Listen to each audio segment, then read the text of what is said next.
Hi, this is Pamela Meyer, and this is the Spotlight Defying the Business.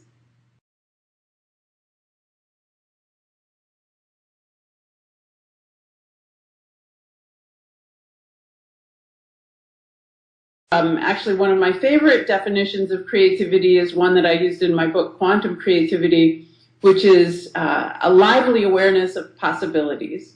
We can sometimes literally think of our workplace as a metaphor for the theater, and actually some early sociologists really thought about that, and everything from how we present ourselves to customers is the front of the stage, and sometimes how we behave behind the scenes is the backstage, but also to think about the furnishings and the artwork are the set pieces. And we even use the words drawn from the theater of we do performance evaluations, we play roles, we do a lot of things that in many ways have a direct translation from this metaphor of work being a type of a play.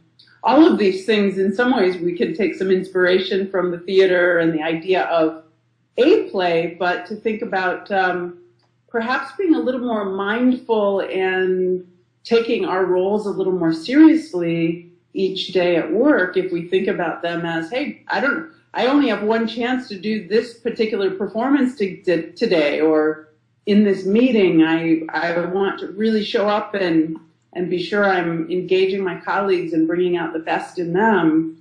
And these are some things that actors, for example, in a rehearsal hall take very seriously. So if we think about that same kind of responsibility, taking that same kind of responsibility into the workplace, some pretty exciting things can start to happen.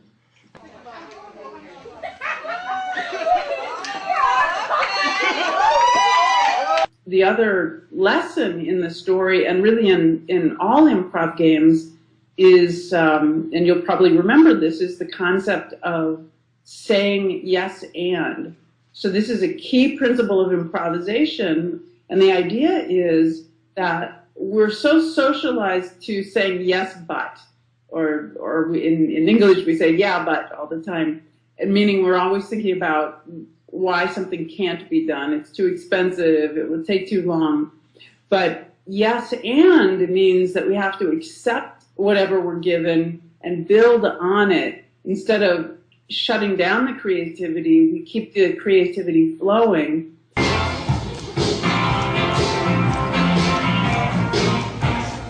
I've had the opportunity to both work with and also study some both well-known and not so well-known media and entertainment companies. I guess there's one other that I also profile in the book that I think some people are familiar with, but it's growing to an international phenomena, and this is called the company called Threadless.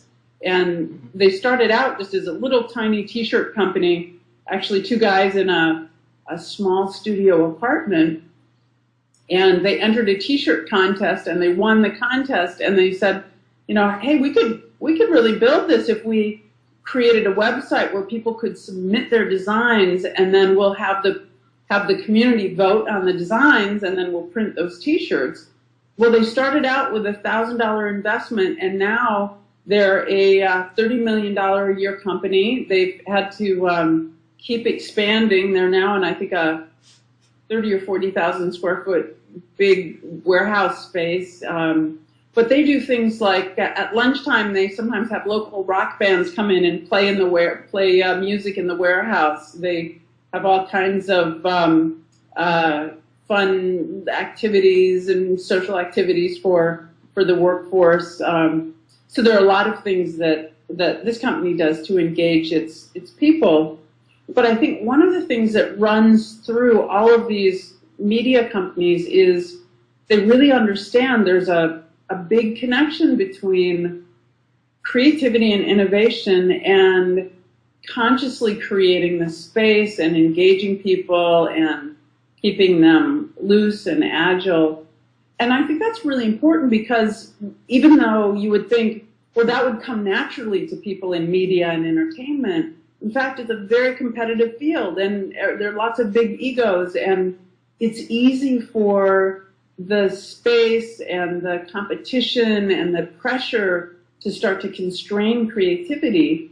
And so being sure that these other things are going on that really create the space and keep people engaged is a really important dimension of their success.